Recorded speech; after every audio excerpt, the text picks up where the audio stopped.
Jadi inilah dia surau Kampung Terbang Baru yang kita jalankan kerja-kerja baik pulih.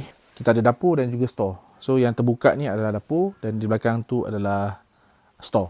Okey.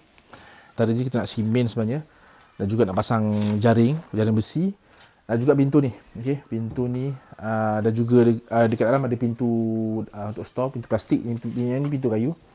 Ini adalah Dewan Utama Solat. Antara baik pulih yang kita jalankan adalah atas. Kalau korang tengok kat atas adalah zinc yang terbaru, atap zinc yang baru. So, kondisi lama memang zinc yang lama, zinc yang memang asal lebih kurang 6 tahun lepas punya zinc, dan zinc tu agak kualiti dia agak rendah sikit. Atas tu saya tak pasti nama dia apa, tapi dia macam penutup tirai lah. Dulu kosong, memang kosong. Di kiri dan kanan, yang ni pun tambah sekali dalam projek baik pulih ni.